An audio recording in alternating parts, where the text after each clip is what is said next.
Assalamualaikum warahmatullahi wabarakatuh.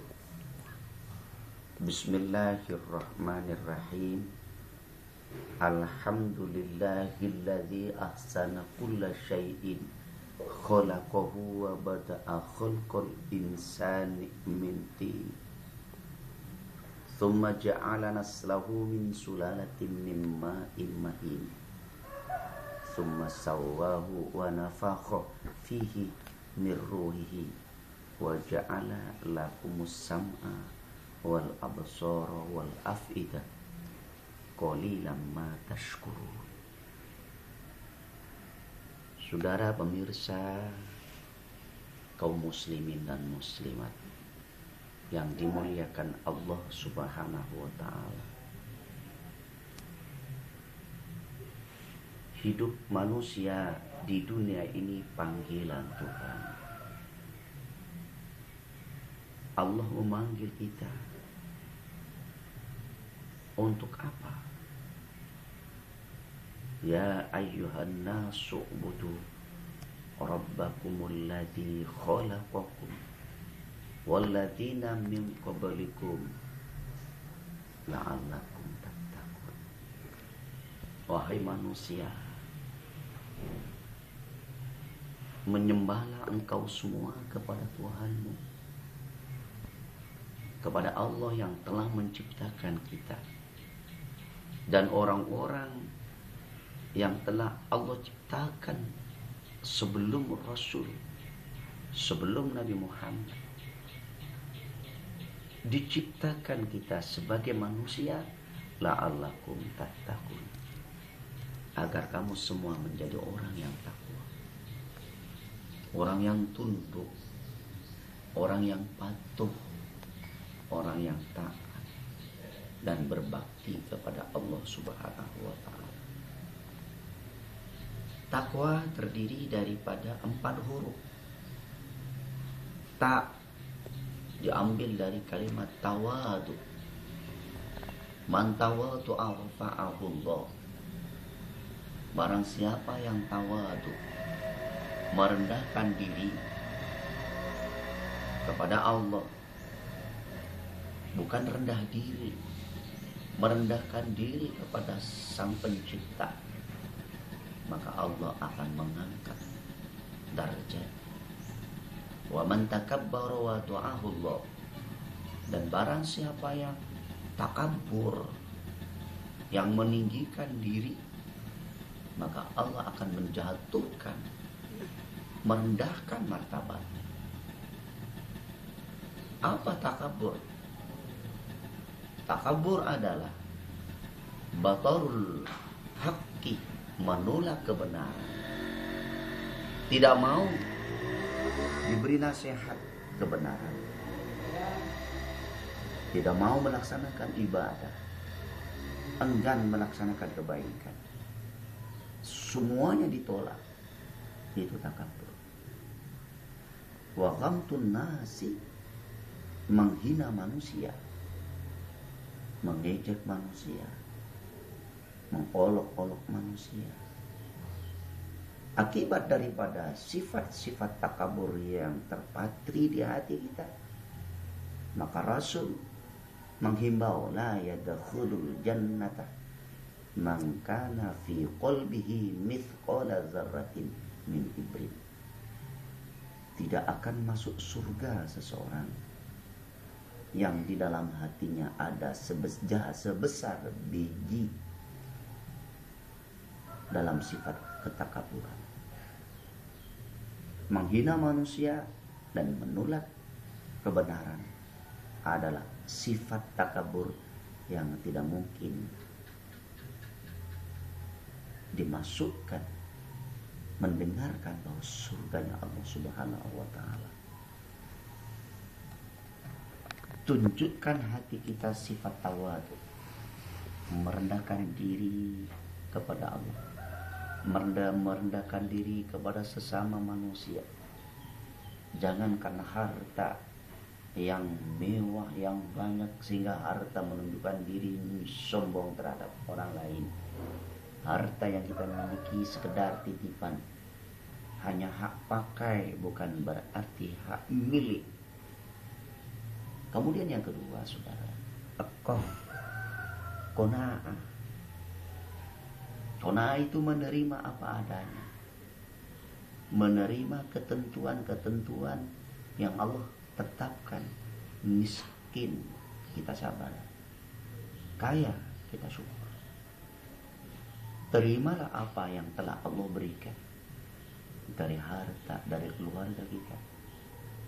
Karena kesemuanya itu hanya sebatas titipan.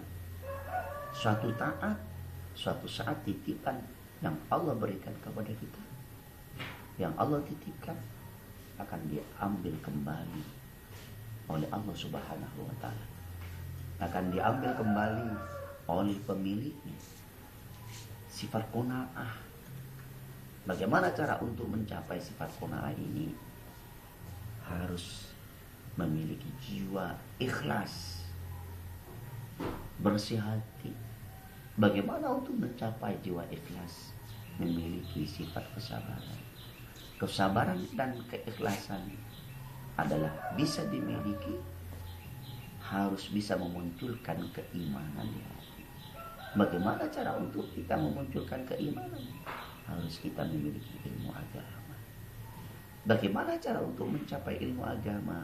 Seringlah berkumpul, mendekati para alim ulama, para guru agama, dan para kiai. Saudara pemirsa yang berbahagia,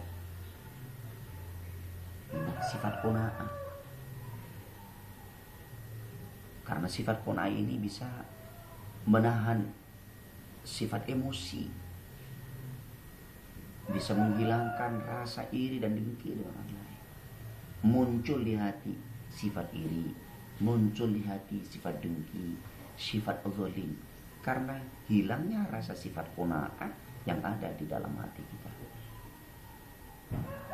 Saudara pemirsa hadirin yang berbahagia, kemudian yang ketiga, sifat ini berhati-hati hidup ini, jaga diri, waspada diri.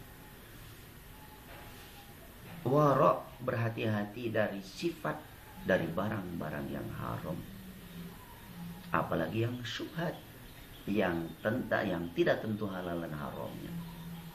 Secara umum ini tindak tanduk perbuatan, kita harus waspada diri. Perkataan harus jaga diri.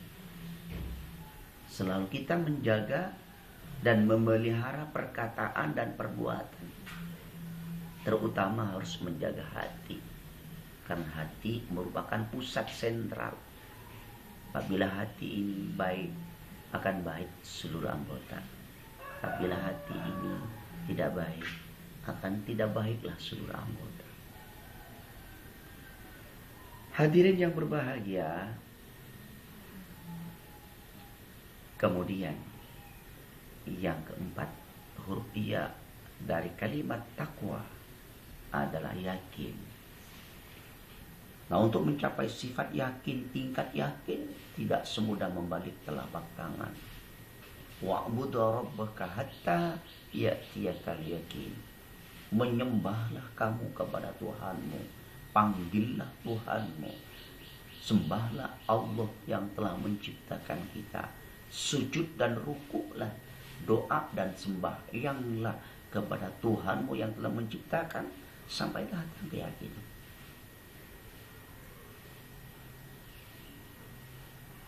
Yakin bertemu dengan Allah dan yakin kembali kepadanya.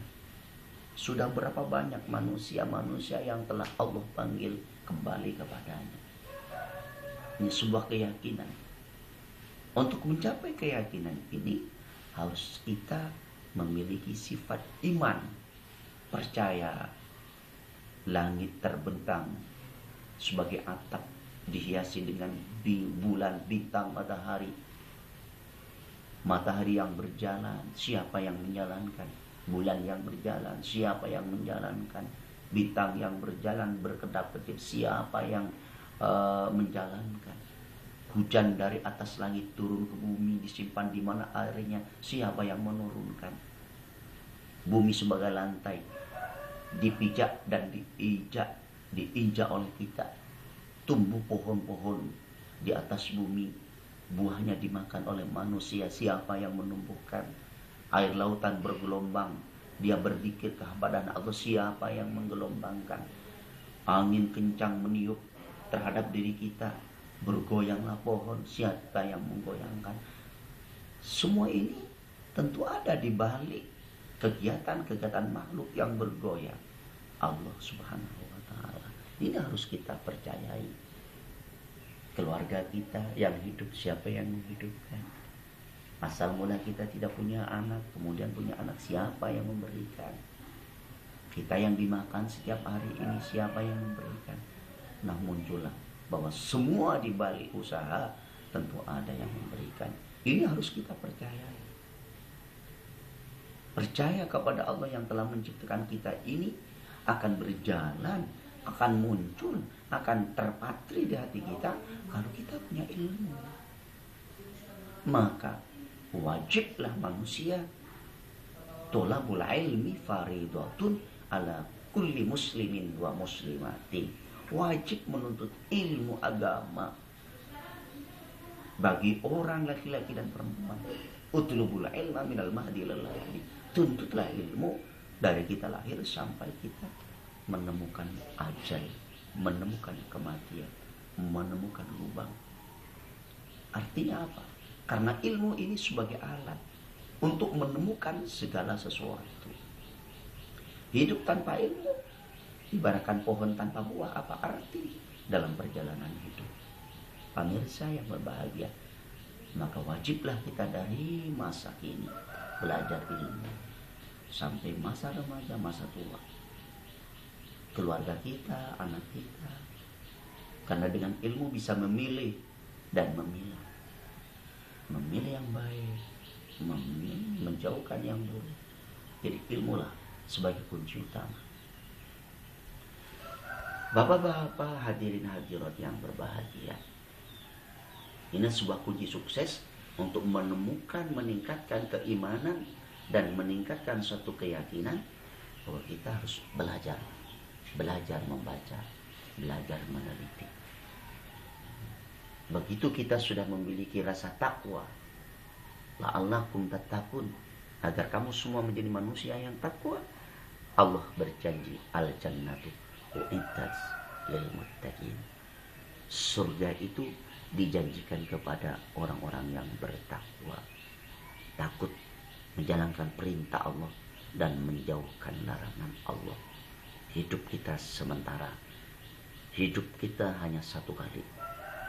Bekal dunia dan akhirat, tanamkan rasa takwa. Saudara pemirsa, inilah sekedar episode yang pertama sebagai nasihat dan pesan untuk saya sendiri dan untuk kita semua. Billahi taufiq wal hidayah. Wassalamualaikum warahmatullahi wabarakatuh.